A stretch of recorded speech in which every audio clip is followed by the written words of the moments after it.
immediately propels you to a duty-bound destiny in the public eye. Well, I'm better than William, so it's fine. Yeah, stab You've that. been helping him with the exam? Yeah, an awful lot. He needs a lot of help. From the hospital steps cameo, May we see your son, Your Royal Highness? Royal children have always been exposed to prying cameras, whether it's paparazzi or whether it's staff cameramen belonging to newspapers. That's par for the course. to your first day at school, If you're a child in the royal family and you're hoping to grow up and go to an ordinary school, you can forget it. everything is under constant scrutiny. Elizabeth and Margaret and other royal children have to live in this gilded cage, which has many wonderful features, but it's also a bit of a prison. As royal commentators dispel the myth of the monarchy, They ended up with the king doing the conga round the staterooms of Buckingham Palace. experts will break down key archive from crucial moments in royal history. It was a fairy tale created by the Grimm brothers. Anybody entering the royal circles needs to come with their A game. So prepare to discover what actually happens when blue blood runs red. What have you been doing in here all day? This is The Royals Revealed.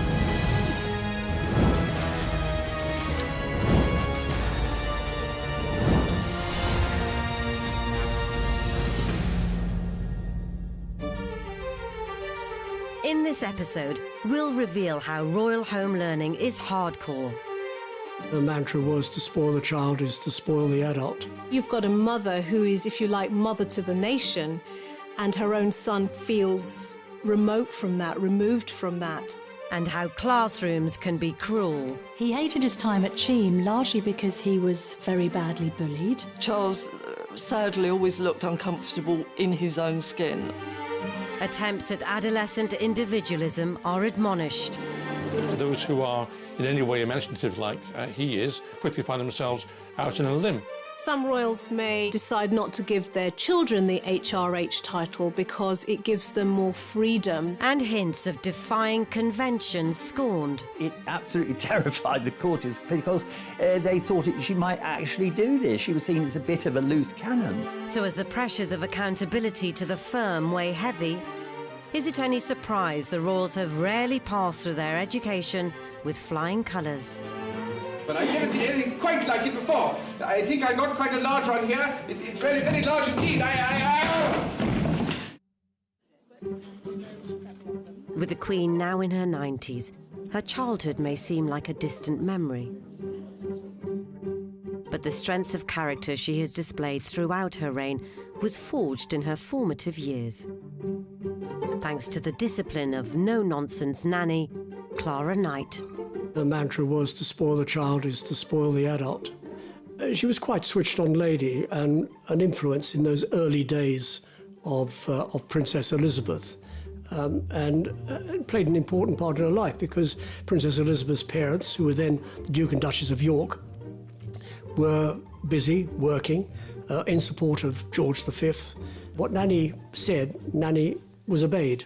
There was a sort of tradition then among the royals and the English aristocracy to be, it sounds absolutely bizarre now given, current attitudes, but there was a tradition of being emotionally cold with your children. That was seen as a good thing. These orders had been instigated by Elizabeth's grandma, Queen Mary, the matriarchal force of the family. She impressed on Elizabeth the need to understand that she would always be watched. She couldn't do anything where there wasn't a risk of criticism. So there's a famous story where Queen Mary said to the governors, you must teach that child not to fidget. And what that would have done is she would have internalized that messaging from very early on and learned to follow the rules, be a good girl and conform. And that might be one of the pillars of how she functions, self-discipline, self-control and duty. And she seems to have learned that lesson incredibly well. Famously, she's supposed to have remarkable bladder control. She can sit through hours of sometimes rather boring events without ever falling asleep or having to get up and go out of the room. Nannies have been hugely important to the royals over the decades because, especially with the case with older generations, they have helped to bring the royals up.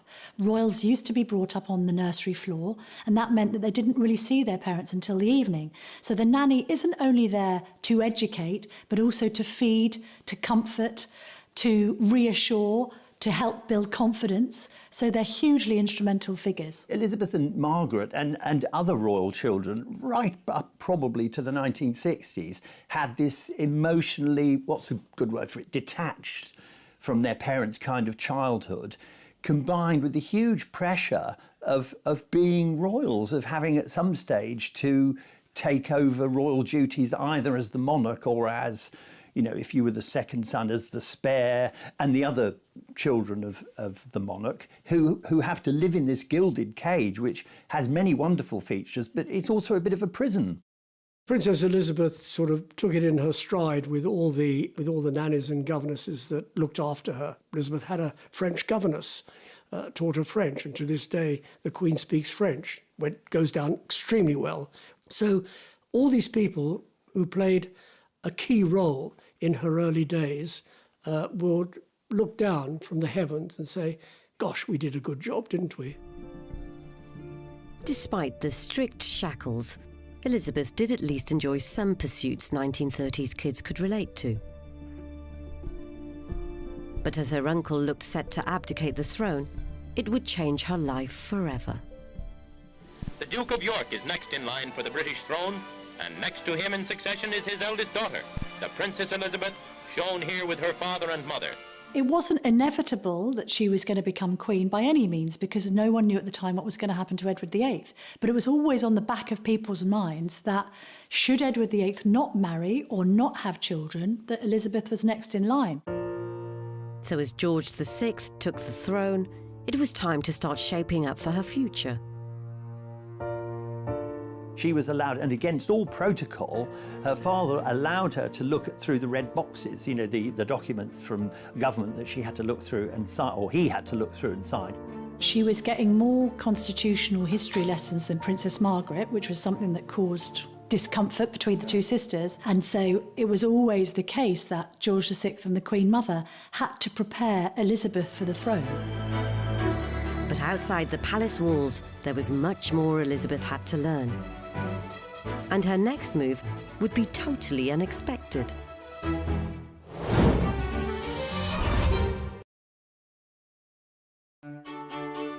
As Princess Elizabeth reached her late teens, she was considered timid to the point of gaucheness.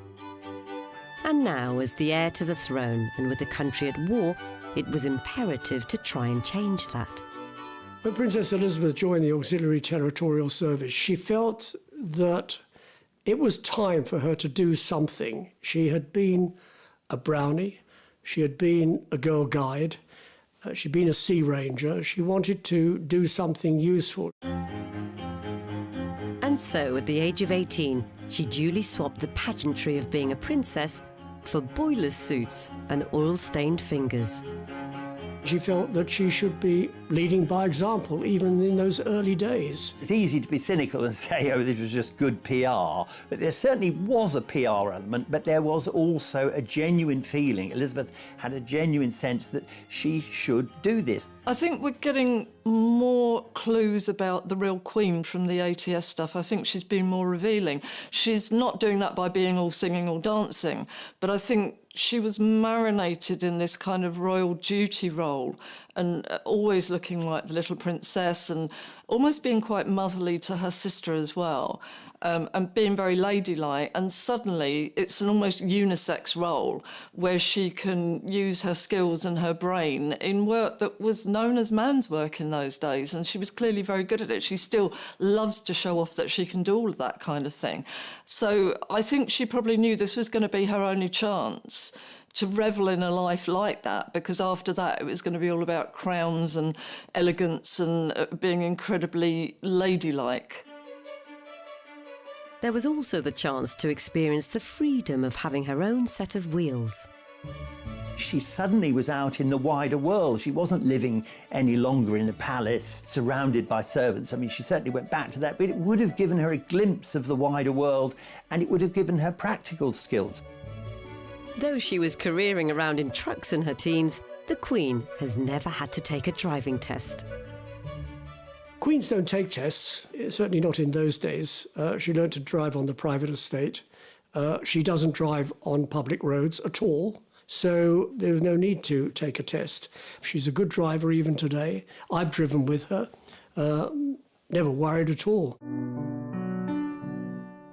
But if there was a trace of the regimented lifestyle being eased, that all evaporated a few years later with her father's death, as the premature end of one reign meant the sooner than expected start of hers. The biggest test for Elizabeth certainly came when her father died. And I think also Elizabeth, she did have a strong sense of the history of the royal family, and she knew that her situation as a very young woman becoming the monarch of what was still then a pretty big empire, was paralleled by her ancestor Queen Victoria, who became queen at a very young age and was remarkable in very quickly getting a grip on what was seen as, in Victorian times, an even more difficult task for a young woman. The shock of her father's death was trauma enough. Then Elizabeth had to step into becoming queen at the age of only 25. Now, when somebody experiences the traumatic loss of a parent, sometimes their way of dealing with it is to throw themselves into work. And I wonder whether this is something that she did. She just focused on her duty.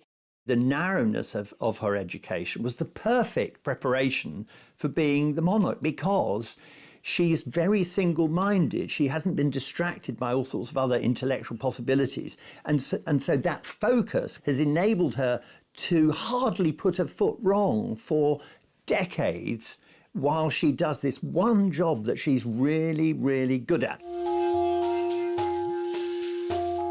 But no matter how well she took to becoming the monarch, her sense of duty had a knock-on effect for her own offspring.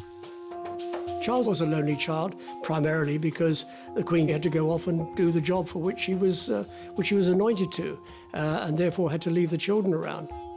Prince Charles was only 3 when his mother became queen and knew no different. So from that point onwards, his destiny, his path was marked out before him, even when he was just a toddler. You've got a mother who is, if you like, mother to the nation, and her own son feels remote from that, removed from that. And I wonder whether, from his point of view, that psychological and emotional bonding and closeness didn't happen in a way that made him feel secure with her.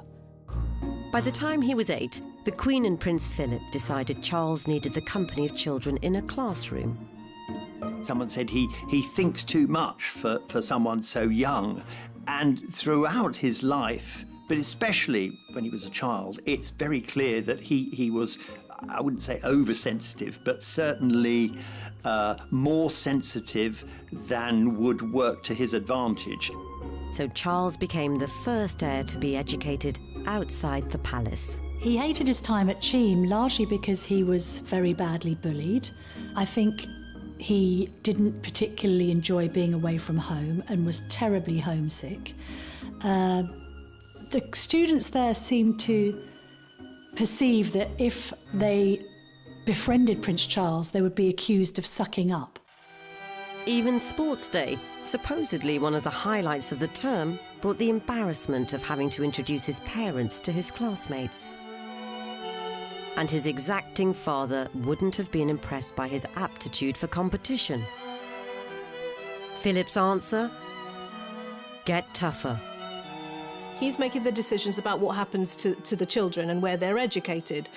And he wants his son to go to Gordonston, where he feels his sensitive child needs to be toughened up. Although Gordonston suited a character like the Duke of Edinburgh down to the ground, very self-possessed, more academic, with great sporting prowess, it was absolutely the wrong environment for a boy as sensitive as Prince Charles was. He still hasn't fully forgiven his father, even now, all these years later, for those early experiences. Having made it through his hardships in the Scottish Highlands, ending up as head boy with 5 O-levels and 2 A-levels, Charles made his way to Cambridge. Prince Charles famously was admitted to Cambridge with grades at his A-levels that no other human in the world could possibly use to get into Cambridge. So in a way that epitomises the difficulty of being a royal, that you don't have to try. I mean, you can be very average intellectually or not bother at all at school, because the end result will always be the same. You're going to be in the royal family, you're going to be opening hospitals, shaking hands, and in a way that's both the blessing and the curse of being in the royal family.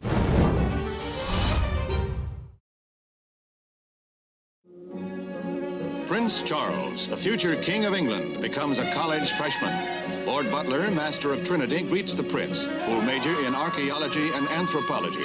The heir to the throne looks like his mother and walks like his father. I think you have to remember, for Charles, there wasn't a comfort zone. So although we're seeing a guy here that is well out of his comfort zone, that comfort zone never existed. Charles, sadly, always looked uncomfortable in his own skin. Charles's grandfather and great-grandfather were both students here. Well-wishers shouted, "Good luck," and the Prince replied, "I'll need it." And I love the way that he kind of cracked open a royal gesture that is used a lot in emergencies here, which I call the pointless point. So when in doubt, they point at things, but it makes them look engaged, but without actually speaking. And you can see him, apropos of nothing, just pointing here. So he was clearly feeling uncomfortable. I talked to someone who was at Cambridge at the same time who said that Charles was always on the edge of things. I mean, he did join in formally, but it was always difficult for him, impossible, in fact, to be treated just as one of the other students. Do you know, I actually saw him there.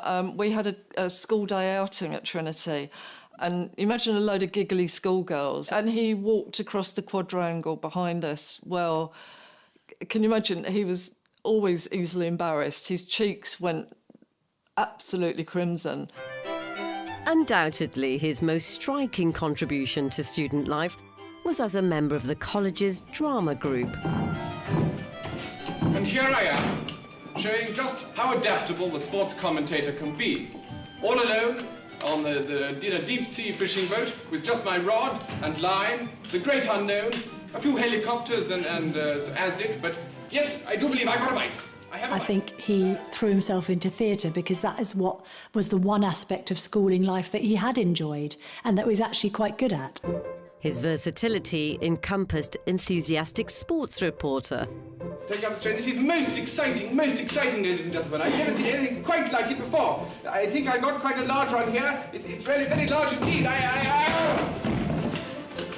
An eccentric guy besieged by hostile bagpipes.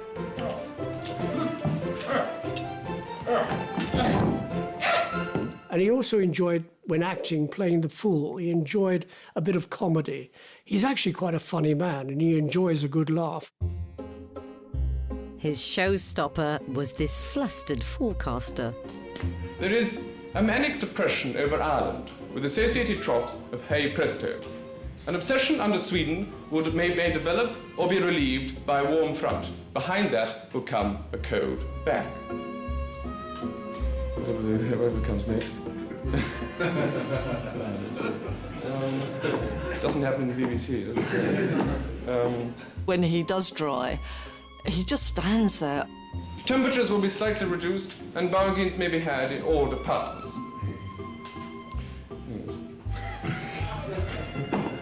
See how we need a dress rehearsal. And his cheeks go absolutely livid and we can see them getting redder and redder and redder, so we know he's dying inside. Oh, yes, he is. But I suppose, you know, he'd been pushed at Gordonston, he'd been pushed all his life. You could probably hear the Duke of Edinburgh yelling at him, "You should never have done this anyway, but now you're up there, you've got to finish it." Fortunately, he remembered his studies better than his lines and wound up with a 2-2. Oh, yes, I know. Legend has it the bodyguard who was present at all the lectures got a 2-1. He's one of these people, and there are a lot out there, who learn a lot more out of school than you learn in school. He's a very well-read person. He's a very intelligent person, and he'll put himself to any topic of conversation. You'll never stump him when it comes to conversing. You can come up with some esoteric subject and he'll be able to talk about it. So he's a very well-read and learned person and an interesting person as well. But if you compare today to what he was like at school, two completely different people. When Charles became a father to William in 1982 and Harry in 1984, outward appearances may have portrayed one of harmony. His parents' main concern is to give their new baby as normal an upbringing as possible. Prince Charles is even said to have changed Prince William's nappy. But inside the family, there were several conflicts brewing.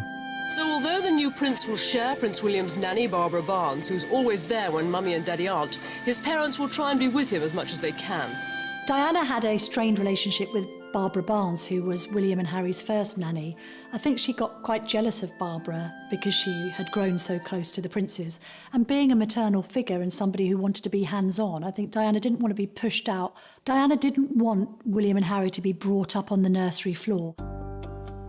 She loved to look after people, so she was a great nurturer. Got to remember that before Diana married, she was an assistant at Little England Kindergarten. She had an affinity with children. She adored children. If she could have had an army of children if she tried hard enough. We have all seen those pictures with her outstretched arms, hugging William and Harry. She ripped up that royal handbook. Why? She's a product of different times. You know, perhaps a lot more psychologically aware about what her needs were. She knew what she wanted in her life. She wanted to be hugged. She wanted to be loved. Royal staff witnessed this contrast to previous generations firsthand. When I was working at the palace, William and Harry were just like normal children. They knew that their mother was special. They knew that their father was special. Their grandmother was the Queen, but it didn't go to them. They just behaved like normal children. William was slightly more reticent than Harry. Harry has always been a bit gung-ho. But they were normal kids. They enjoyed doing what normal kids do. And also, famously, she insisted, to the horror of some of the courtiers, she insisted on taking them to McDonald's. Diana gave them the high street. She gave them the movie house, the hamburger joint, the departmental store, the supermarket. Diana may have been fighting a losing battle to try and give her kids a normal upbringing. Why? Because they are privileged, they are royal, they're already in, if you like, that gilded fishbowl. That's where they are. But I think her attempts to do so may have given them some more balance. You know, showing regular people, taking them to charities, you know, seeing real poverty may have also been messages that they internalise so that they have a much more balanced outlook rather than just one worldview, which was narrow and privileged and remote. So, how would William and Harry go on to fare when they'd had to fend for themselves in the big wide world and media spotlight glare?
In comparison to previous royal generations, Prince William and Prince Harry's childhoods seem to have come with perhaps a bit more freedom than their predecessors.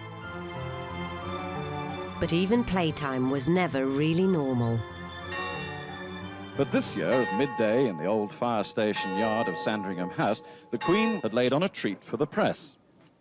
A treat, too, for the grandchildren, who are allowed to play on the ancient appliance. There's a kind of an intentional gesture here that, no, this is just a photo opportunity. We do it to keep the press off our backs, and those kids will probably just stand there doing the royal thing, and the Queen will stand there next to them with approval signals, and all will be well. But what they hadn't reckoned on was Harry and William. It is absolutely hilarious. Diana's boys come flying out. Those boys have no heed of the camera whatsoever, and that's quite remarkable. They just see the fire engine, and it's Major Clamber time, and you can see Diana just standing there, not intervening, because clearly she wanted normal children, normal boisterous children. But the Queen is almost quietly imploding. You do not see the Queen using body language very much. It's as rare as hen's teeth. But there's a huge display here. She emerges anyway with an unusual hand gesture for her, meshed fingers in the clasp. And I think that's because she's holding on to her temper for dear life. She also, when she comes out, you can see her licking her lips, which is a sign that the adrenaline is beginning to build up, that all is perhaps not well in the firm at that point. And then you can see her face when she's watching them clambering around. And again, she's biting her tongue to not tell those children off. And it's very much old-fashioned royal parenting as opposed to Diana's hands off, they're young, let them have a good time. So I think Philip and Elizabeth, when they saw Diana doing this very modern version of parenting, not wanting to go away on official trips too often to be away from the children, I think they felt that Diana was taking it too far. And that's where we reached the point where duty and private life come into conflict. I think the Queen, Charles, and Prince Philip felt that Diana was sacrificing duty to some extent to this notion that she had that she should be an ordinary mother. But did Charles's worries have an even more damaging effect on the family dynamic? Someone said to me, Charles was jealous of all the attention that William and Harry got from Diana, which takes us into the whole psychology of perhaps Charles needing someone to mother him. Ever since Prince Charles became the first heir to be schooled outside the palace, any subsequent royal foray into education has grabbed the media's attention. Royal children have always been exposed to prying cameras, whether it's paparazzi or whether it's staff cameramen belonging to newspapers. That's par for the course. Royals kind of have to make a fuss of their children's first day at school because we demand to see the pictures. For William and Harry, this fascination began at nursery. Prince William is an old hand. He went to this school for a year. The Princess of Wales made sure young Harry was centre stage for the well-practised wave. I'm not sure the royal children particularly enjoy it, but it's just a royal rite of passage. 2 hours later, the young prince left for home. He'd made a pair of binoculars and showed a joyous determination to beat the press at their own game. The Paps were a constant for every new first day that followed. William and Harry started their schooling life at Wetherby Prep before moving on to Ludgrove and then going to Eton. There was an idea that Charles and Diana wanted a degree of localism towards their son's education because Charles had had such a miserable time being sent away to board at Gordonston. And I don't think Diana wanted the children to be too far away either. Apparently, to tease these old Etonian advisors, she said, oh, I really think we should look at sending William and Harry to Holland Park Comprehensive. It's a big state school just around the corner, around the back of Kensington Palace. And of course, she didn't mean this, you know, but it absolutely terrified the courtiers because they thought she might actually do this. She was seen as a bit of a loose cannon. Royal favourite Eton played host to both boys' secondary education. If you're a child in the royal family and you're hoping to grow up and go to an ordinary school, you can forget it because like nannies and governesses, public school is just seen as an essential part of growing up as a royal. They were probably teased a bit when they went to school because although they went to school as William Wales and Henry Wales or Harry Wales, people knew that they were both princes and Prince Charles was one day going to be king.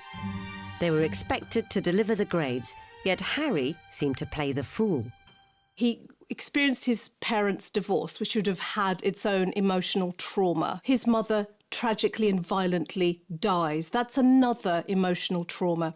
At 17, he's called a pothead, so he's already rebelling, a lot like lots of different young people do. It's a developmental stage, saying, I don't want to follow my parents, I want to follow my peers.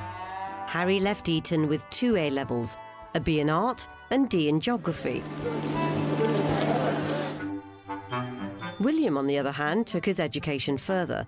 So far, in fact, it was in another country. To the delight of fellow St Andrews alumni like Kate Middleton's Hall's neighbour, Helen McCardle. Those of us who were residents in St Salvator's Hall were taken into the common room, and we were told at that meeting that, in no uncertain terms, we couldn't speak to the press about him. But he didn't turn up alone.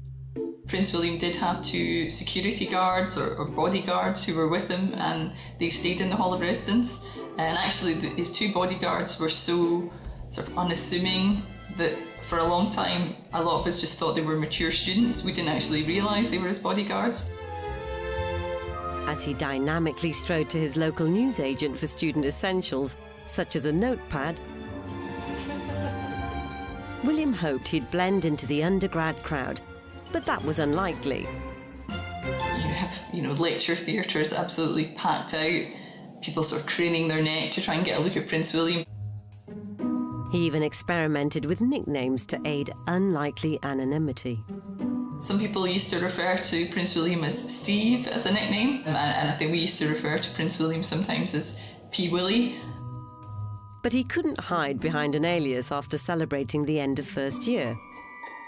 Prince William had been coming back with some of his friends, and he had stumbled and fallen into the bushes outside the Hall of Residence, and his bodyguards basically had to go in and retrieve him and pull him out and take him off to bed. But the bodyguards' rescue mission didn't end there. Some of the people whose bedrooms overlooked the front of the halls and overlooked these bushes had been, taking photos outside of the window, and apparently the bodyguards came round to confiscate the film from their phones. William had also been the centre of Hall's matchmaking gossip. So definitely in first year, everyone did notice that Kate and William spent an awful lot of time together. You would see him standing outside her room, maybe in the doorway, talking to her. You would see both of them coming and going from lectures together. You knew there was definitely a close friendship there. By the time of their graduation, Kate and William were very much an item, as all the family turned out in support. William Wales. This was a proud day for the family and an occasion with its own quirky traditions, like being patted on the head with a leather pouch containing a fragment of the trousers of a 16th century preacher. Peculiar, you said it. The perfect curtain raiser, then, to a royal life. Meanwhile, it was no surprise that Harry had ditched education to pursue a life in the army. Even as a little boy, he'd dress up in his commando camouflage gear, and if you were waiting in the sitting room at Kensington Palace, you might see a little toy rifle come round the door first, followed by Prince Harry. He was, in a way, always wanted to be a career soldier. For the first time in his life, he realised he was really good at something. Much had been made of his academic record by himself, actually. He used to laugh and joke that he wasn't academic and couldn't get good marks in anything. Harry had gained a place at Sandhurst, despite having not been to university, and even more remarkably, was eventually selected for the elite Apache co-pilot gunner course, which put him on a collision course with William, now himself a qualified pilot with the RAF. The brothers had always enjoyed a healthy rivalry throughout their lives, from impromptu sprints to cheeky fouls on the football pitch. Both are quite stubborn. Both are extremely competitive. And the military brings out a spirit of competition, and I think there may have been resentment on William's behalf that Harry got to serve on the front line and he didn't. Now they had to contend with living and working together. Exams never been my favourite, and I always knew that I was going to find it harder than most people, but I'm through that now, and finally got hands-on to a job that I absolutely adore. It is still hard work, but I'm better than William, so it's fine. Yeah, Have you been helping him with the exams? Yeah, an awful lot. He needs a lot of help. It's it's the RAF way, so you have to help the army out quite a lot. Banter is always a dangerous game to play when you don't use a lot of eye connect and you're not completely tuned into the other person, and the other person, particularly if they begin to change, if they begin to grow up, if they begin to want to be seen in a slightly more dignified way at times, and you've still got this chipping away banter, it can turn into conflict very easily. And so, you got off the ground yet? Sorry? You got off the ground yet? I've just got off the ground, yeah. Oh, Thank you. Thanks for asking. What you've also got here in this plot twist of a dynamic is one is always in the one-up position because he's heir to the throne. So you've got the other brother who may feel that he often has to prove himself. This is quite a special moment for you two, isn't it? Because this is possibly the last time you'll be living together. First and last time we'll be living together. It's been a fairly emotional experience. Yeah. How much inter-service rivalry is there between you two? None at all. No, not at all, really. I mean, everyone knows the army's better than the I'm an RAF. cavalry boy anyway, so it's fine. There's good bands between army pilots and RAF pilots, obviously, as well. And the naval pilots just, in the background, they didn't do anything, so it's fine. In terms of body language, there are a few flashing warning lights here, because banter's great, but it can become not great if you go out of kilter. Well, bearing in mind I cook him and feed him basically every day, I think he's done rather well. I told us the other week that he did all the washing up. He does do a bit of the washing up, then he leaves most of it in the sink, and then it comes back in the morning and I have to wash it up. Oh, the lies. Unbelievable. And when you watch people who are very, very good at banter and continue to be good at it, when they're joking about the other person, and the joking can be quite vicious, William, very humiliating with Harry, keeps bantering him back to being a naughty boy that won't do the washing up, oh, he snores, all these kind of things. And that, if you're going to do that, you can maybe get away with it, but your body language needs to be in tune. You need to be watching one another all the time and checking that that's not hurting, that you're not getting annoyed with that, and that you're in the right circumstances. And it's somebody's birthday on Sunday. Are you a bit nervous? Any presents you want your brother to get for you? Basically, he's probably only literally just realised that you said that now, and hasn't got me a present, but I wouldn't expect anything else anyway. I'll be lucky to get a card. It's not obvious that he's growing old, is it? With the brotherly bond potentially wavering, further differences would continue to emerge between them as they entered fatherhood.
Royal births have always delighted the nation and sparked a media frenzy.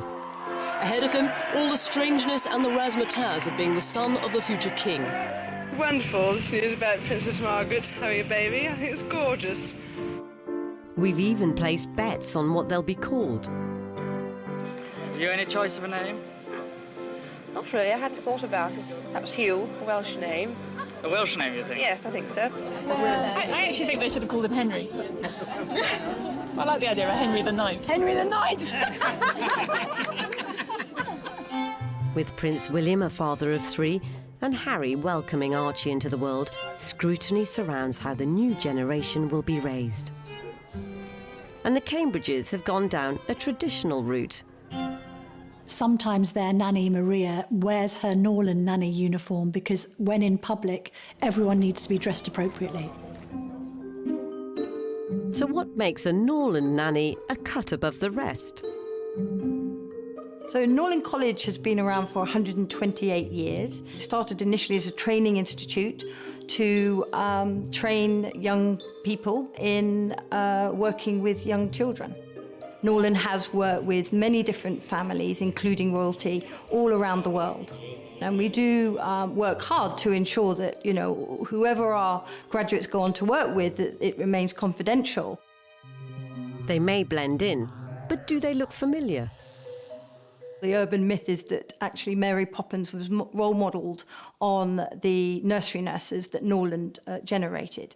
In fact, the uniform or the costume that Mary Poppins wore was very closely linked to the uniform that the nursery nurses first started to wear in those days. And this idea of having a uniform, if you like, for your role was one of the key ways that our founder tried to distinguish the nursery nurse role or the nanny role from other staff in the household. Their discretion isn't the only Secret Service element. We have a black belt taekwondo expert come in and really just instruct our students in some of those sort of key aspects of what to do, perhaps in a difficult situation. Because should someone try to snatch a baby, for example, instead of just panicking, they will know how to react and respond. We're not expecting them all to go out as, some people have put it, as ninja nannies. And again, with the military intelligence officers who come in, we're not trying to train them to be James Bond, although jokes have been made about that. We're just trying to raise their awareness, their composure, helping them to feel able to manage a difficult situation. So it's no surprise they get the royal seal of approval. The demand has always outstripped the supply as well. So, for example, at the moment we have 6 jobs for every graduate. So we have 100% employability. However, whilst the Cambridge clan are guarded by their nanny superheroes in training, Harry and Meghan have decided against Norland recruitment for Archie. And furthermore, the newest Windsor won't even have a title.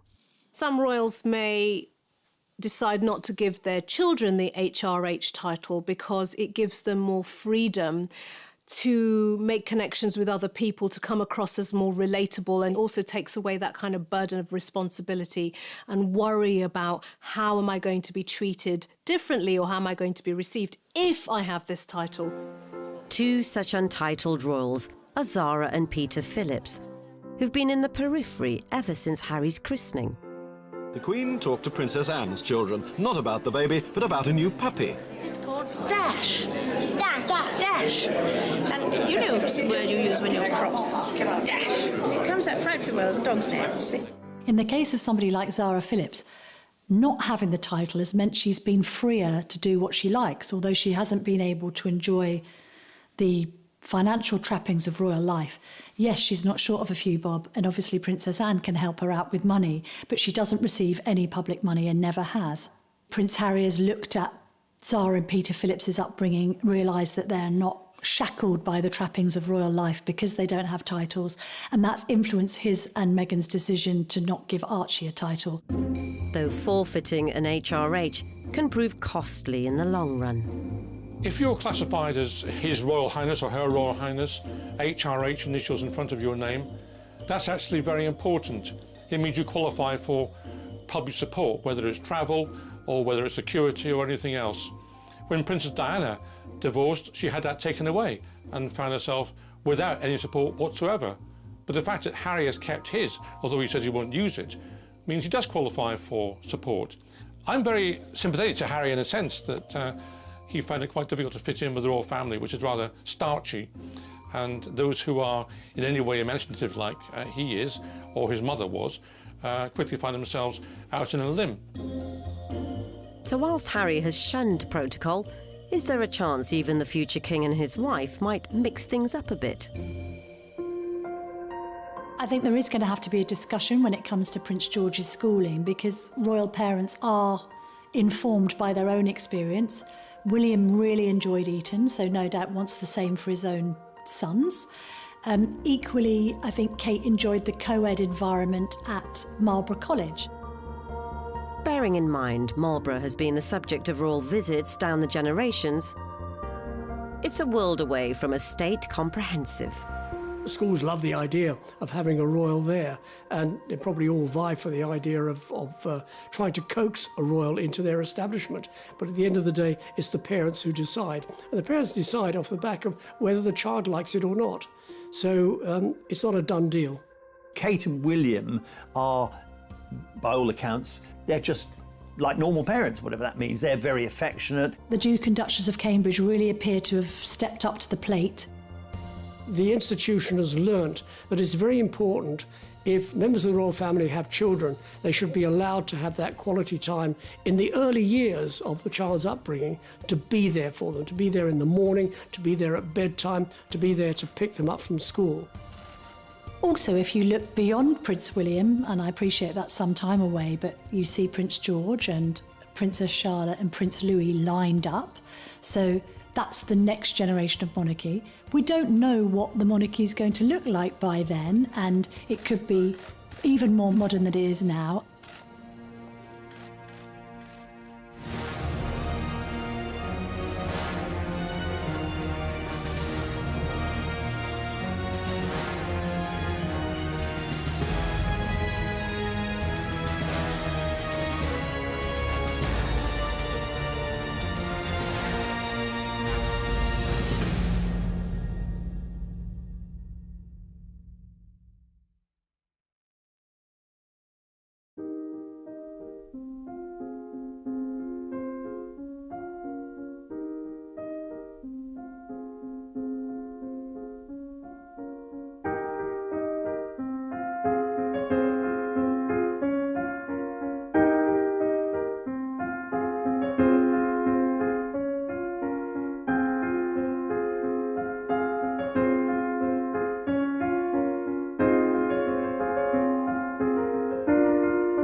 That adolescent individualism are admonished.